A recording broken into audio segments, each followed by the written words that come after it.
Welcome back to the channel, everyone. This is Motor Mike Media, and as always, I'm Motor Mike, and today we're talking about the 2024 Chevy Silverado EV. This thing has crazy styling compared to the regular 2022 Chevy Silverado. Having them side by side, you can just see the difference. The 2022 Silverado is more squared off, more chiseled, more traditional, where this new truck is more sleek, more smooth out, and more futuristic. The front end has this light bar that goes all the way across, an illuminated bow tie, a good LED signature, and it has a front trunk because you have no engine up here. The cool thing is the grill area moves up too, so you have easier access to that front trunk. Side profile, pretty good body lines. I kind of like how in this trim it's got the nice accents for the wheel wells. Like I said, sharp body lines, a good silhouette, and the cool thing is where the cab meets the bed, it slopes down. Very similar to the old Avalanches, and I really dig those old Avalanches. And that's not the last time we'll bring that up. Now the rear end can get the multi-pro tailgate. That's a really cool thing because it folds in different ways, allowing you more usability for the bed or easier access into there, but you still have the nice footsteps built into the bumper to help you in and out with new LED taillights.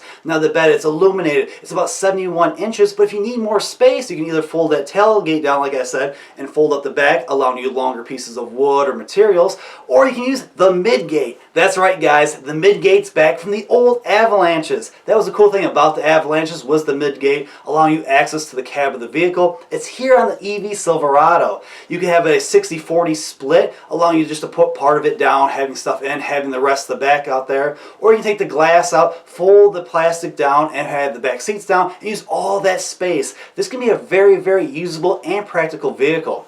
Other cool things as we go into the interior. The interior is vastly superior and different compared to the regular truck. Now, the RST trim is like the highest trim you'll be able to get on the EV, at least right now. And that thing is gorgeous. Everything's facing the driver. A large 17-inch touchscreen, the latest and greatest system from GM. And it has a built-in tuning knob. You do have climate control buttons, which is nice to see. Wireless charging. Everything's configurable in the console, allowing you more space for your goods or cups and stuff like that, as well as having a few switchgear that's from the regular Silverado. A digital gauge cluster, a new steering wheel, new switchgear, as well as being able to get Super Cruise, as well as all the other features you can get from the regular Silverado is built in this thing. A glass roof above you, something that's a little bit different, unique just for this EV vehicle. It's all tinted and stuff like that, so it is cool to let all that light in and have this nice plush interior. Now, you will have a work truck variant. The work truck, it's plastic fantastic, if you will. The front end is covered in plastic wheel wells, steely wheels and stuff like that. And then in the interior, everything's just cheap plastic. You gotta save money somewhere. A work truck is a work truck and it's used for work. So smaller screens, more hard touch buttons and stuff like that, and more cheap plastics. Now, we don't know what the work truck will be price-wise. They said a smaller battery will come later, like 2025, and that work truck with a smaller battery will be around $40,000. But when the work truck comes out with the larger battery, we don't know the price, at least not yet. Now, they did say the battery pack that will be here when it first comes out will have two variants.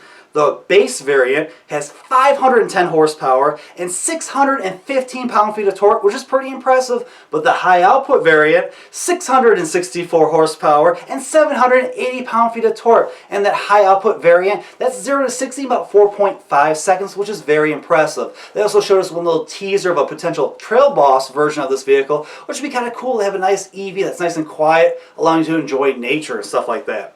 Now that base, or I should say lower battery pack, that will tow about 8,000 pounds and have about 1,200 pounds of payload capacity. Now if you get the high output variant, that's about 10,000 pounds of towing and about 1,300 pounds of payload capacity. So yes, you're not going to get as much from a diesel engine or a gas engine. Your diesel engines can tow 20,000, 30,000 pounds. But they did say in the future there will be an EV Silverado that can tow about 20,000 pounds. So that would be pretty impressive to see. No EV can tow around there.